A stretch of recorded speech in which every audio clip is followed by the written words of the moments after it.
Hujambo na karibu katika taarifa ya habari kutoka SQF TV, ikiwa leo ni siku ya tarehe 26 mwezi wa 12 mwaka 2025. Uko nami Bonfas Allen. Tunaanzia pale mkoani Kilimanjaro.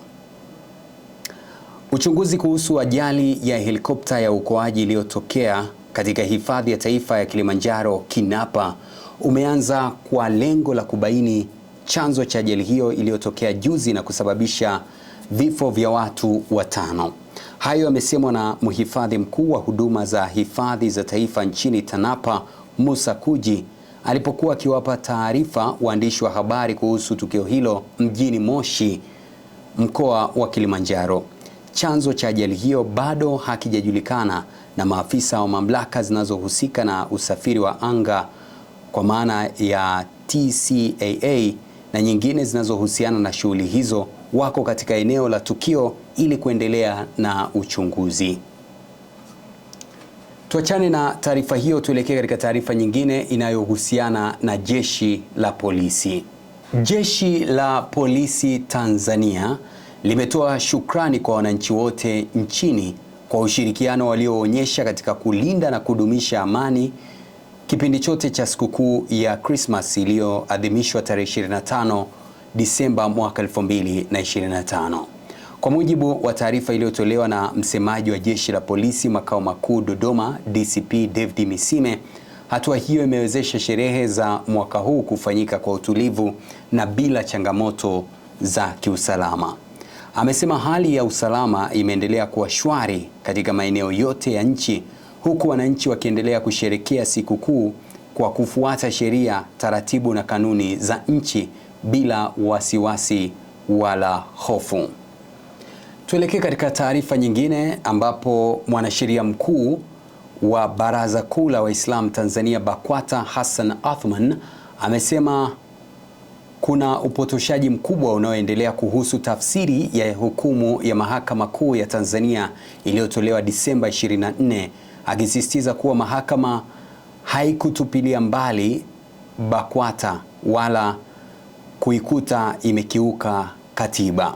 Akizungumza na waandishi wa habari mara baada ya hukumu iliyotolewa katika Mahakama Kuu ya Tanzania masjala ndogo ya Dar es Salaam, Athman amesema shauri hilo lilikuwa ni kesi ya kikatiba iliyosikilizwa na jopo la majaji watatu, Jaji Elizabeth Mkwizu akishirikiana na Jaji Awamu Mbagwa na Jaji Hamidu Mwanga. Hii ilikuwa ni kesi ya kikatiba, kesi namba 27 63 2024. Kesi hii ilikuwa mbele ya jopo la majaji watatu, Jaji Mbaga, Jaji Mwanga na Jaji Mkwizu ambaye ndio alikuwa mwenyekiti wa jopo hilo la majaji watatu. Kesi hii ilifunguliwa na Profesa Hamza Njozi pamoja na wenzake katika Mahakama Kuu masjala ndogo ya Dar es Salaam. Madai yao yalikuwa ni dhidi ya msajili wa vyama vya kijamii Tanzania, the Registrar of Society. Namba 2 alikuwa ni kabidhi wasii mkuu wa serikali, Administrator General. Wa pili, wa tatu na wa 4 na wa 5 ilikuwa ni formality kuwaingiza katika kesi hiyo. Kwa washtakiwa hasa namba 1 na namba 2, msajili wa vyama vya kijamii, the Registrar of Societies na Administrator General. Sasa kesi yote dhidi ya serikali lazima mwanasheria mkuu aunganishwe. Namba 4 ilikuwa ni Baraza Kuu la Waislamu wa Tanzania BAKWATA. Na 5 ni Baraza Kuu la Jumuiya na Taasisi za Kiislamu. Tumalize na taarifa kutoka kule nchini Nigeria ambapo Rais Donald Trump amesema Marekani imefanya shambulio kali na hatari dhidi ya kundi la Islamic State IS kaskazini magharibi mwa Nigeria.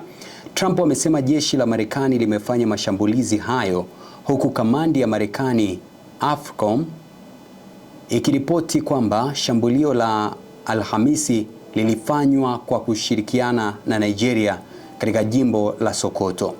Waziri wa mambo ya nje wa Nigeria Yusuf Maitama Tugar ameiambia BBC ni operesheni ya pamoja inayolenga magaidi na haina uhusiano wowote na dini fulani. Na huo ndio mwisho wa taarifa ya habari kutoka SQF TV. Mimi ni Boniface Allen. Kumbuka kusubscribe, kulike na kucomment YouTube channel yetu ili uwe wa kwanza kuendelea kupata taarifa mbalimbali ambazo tunaziweka.